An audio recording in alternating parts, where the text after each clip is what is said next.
الوضع في مطلق إنقاذ. شو الوضع في مطلق إنقاذ.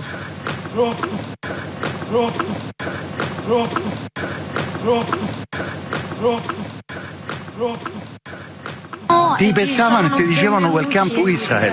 C'è stato un aumento della violenza. Certo, molto peggio, tutto è peggio, ma fin dagli abbordaggi, voglio dire, a noi ci hanno sparato 2 volte con proiettili non so di che tipo sulla barca prima di salire a bordo, e non soltanto a noi. Con le fascette ai polsi, i microfoni un secondo, con le fascette ai polsi e un'altra fascetta che mi teneva attaccato. Un posto del terrore, cioè un posto in cui era praticamente un quadrato di container in cui questi tenevano la gente nei container, pane e acqua. I was on the last mission and there was like an escalation in violence there where there was sexual assault and there was like physical violence, but this time it was much more. I was on one of the prison boats where 180 people were systematically bashed and beaten. We had 40 people who have broken ribs. We have 12 sexual assaults. We have people who were tasered in the face. Beginilah kondisi aktivis dan jurnalis Indonesia setelah berhasil dibebaskan dari tahanan Israel. Beberapa di antara mereka alami kekerasan fisik. 9 warga Indonesia telah mendarat di Turki. Mereka akan berada di Turki untuk mengecek kesehatan. Bagi yang terluka akan mendapatkan penanganan sebelum kembali ke Indonesia. Salam teman-teman, alhamdulillah aman sampai di Istanbul tadi siang. Tadi siang sampai Istanbul aman, keadaan sehat, teman-teman lengkap 9 orang.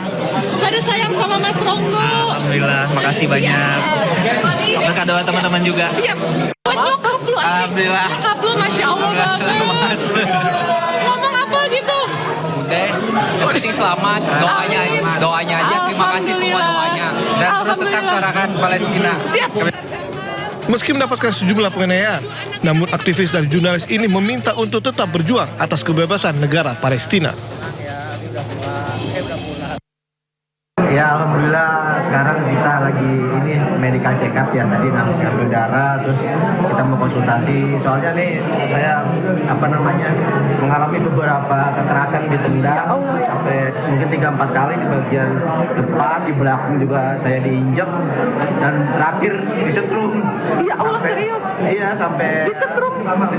Iya, karena setrum. Lu juga kena setrum? Setrum di sini. Karena ke bagian terakhir kepala kita itu tuh harus kayak gini nih. Iya.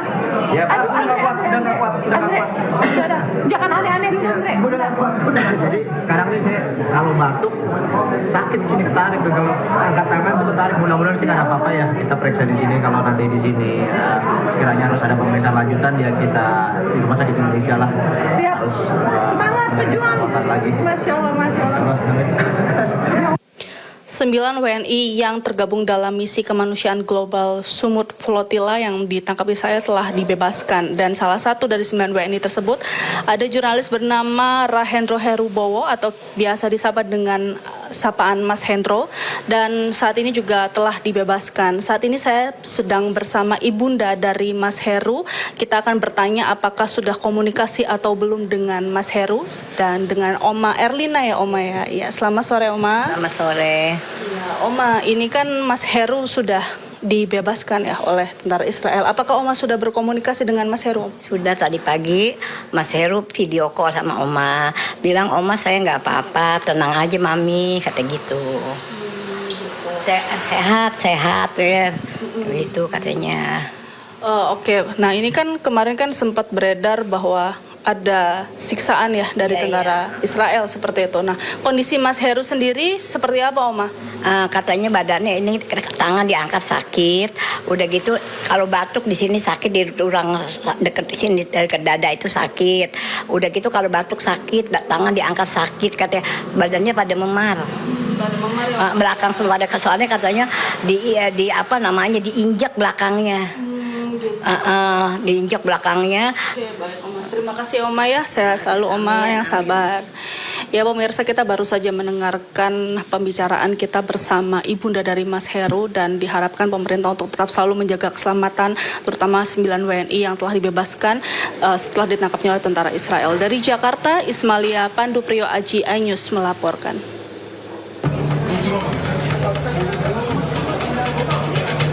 Beginilah kondisi aktivis armada global Sumut Flotilla saat dibebaskan.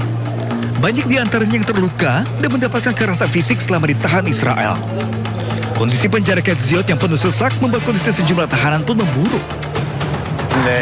De las manos de una forma bastante violenta, nos pegaban al suelo, nos pegaban collejas, a algunos les pegaron puñetazos, a otra gente les arrastró y los tiró al suelo. Utilizar la violencia de una forma muy gratuita, pero con la finalidad de que no haya unas consecuencias graves para el propio Estado.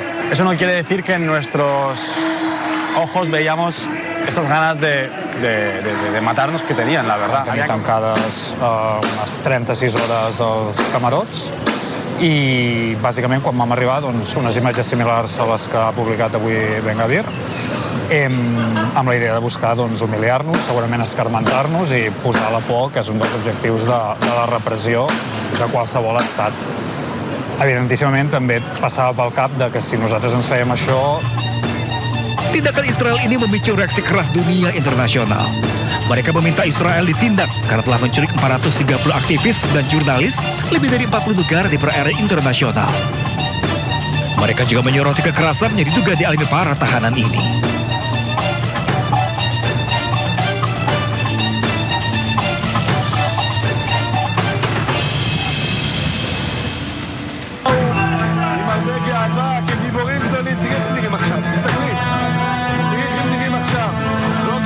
Cara Menteri Keamanan Nasional Israel Itamar Ben Gvir dalam memperlakukan aktivis misi kemanusiaan Gaza menuai kecaman dunia internasional. Dalam rekaman video, para tahanan ini diborgol dan diperlakukan dengan kasar oleh tentara Israel. Bahkan Israel menyebut mereka sebagai bagian dari teroris. Tidak hanya itu, 430 orang dari 40 negara ini akan ditahan di penjara khusus teroris. הם באו עם הרבה גאווה כגיבורים גדולים. תראי איך הם נראים עכשיו, תסתכלי, תראי איך הם נראים עכשיו, לא גיבורים ולא כלום, תומכי טרור.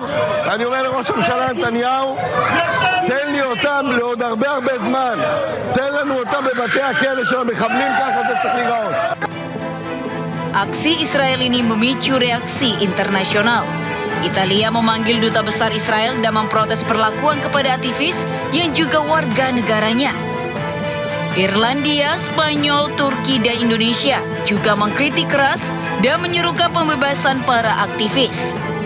Perdana Menteri Irlandia Michelle Martin juga mengutuk keras lantaran saudara perempuan Presiden Irlandia Catherine Connolly masuk di antara mereka yang ditahan. E non posso che pensare che a chi è ancora lì e che deve essere liberato immediatamente. Sono delle persone bravissime, sono straordinari, veramente. Si è parlato di torture, possiamo definire? Assolutamente, cioè, addirittura, guardi, le dico solamente perché so che poi bisogna essere brevi. C'è addirittura una panic room nella quale venivamo introdotti.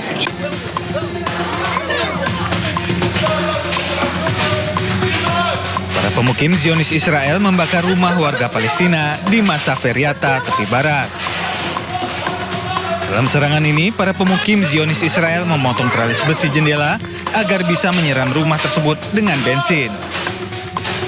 Akibatnya, seorang bayi terpaksa dilarikan ke rumah sakit lantaran terlalu banyak menghirup asap. Kandang ayam serta tungku roti milik keluarga tersebut juga ikut dihancurkan.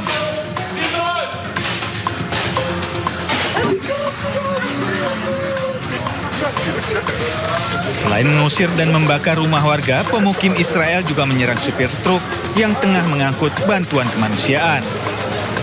Akibatnya, 2 warga Palestina syahid dalam serangan ini. Pasukan pendudukan Zionis di tepi barat sengaja menyerang sumber penghidupan warga Palestina. Hal ini merupakan bagian dari aksi pembersihan etnis Palestina oleh Zionis Israel.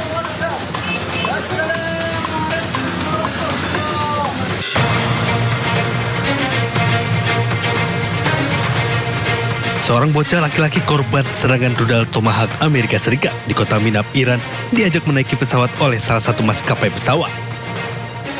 Bocah laki-laki ini berjuang atas trauma pasca serangan yang dilakukan oleh Amerika Serikat hingga menewaskan ratusan siswa. Serangan Amerika Serikat dan Israel juga menewaskan 26 guru yang tengah melakukan bimbingan sekolah terhadap siswa. Bocah laki-laki ini diajak melihat kokpit pesawat hingga bersuah foto dengan kru pesawat. Selain itu, Amerika juga menghindari tanggung jawab atas serangan mematikan terhadap sekolah di kota Minab, Irak pada 28 Februari yang menewaskan 155 orang pada hari pertama perang.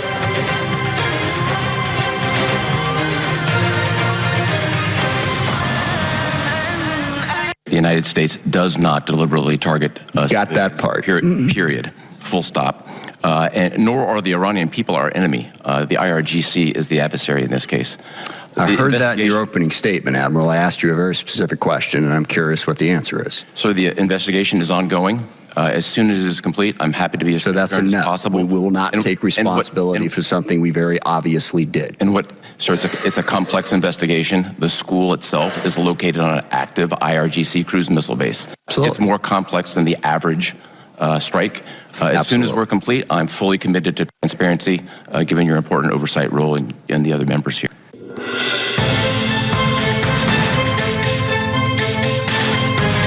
Ketegangan antara Amerika Serikat dan Iran terus berlanjut lantaran kedua belah pihak belum kunjung menyetujui proposal damai berisi syarat-syarat untuk menghentikan perang. Pemimpin tertinggi Iran Mojtaba Khamenei dilaporkan telah menginstruksikan agar uranium Iran yang telah diperkaya tak boleh dikirim ke luar negeri.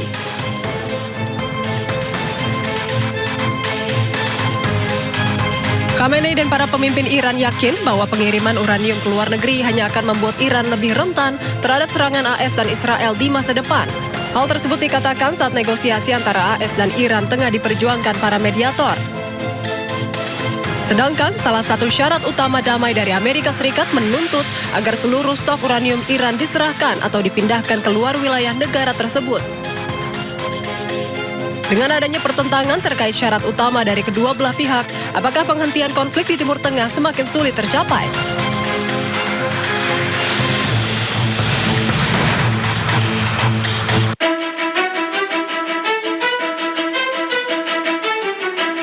Hampir 100 hari perang antara Amerika Serikat, Israel, dan Iran berlangsung.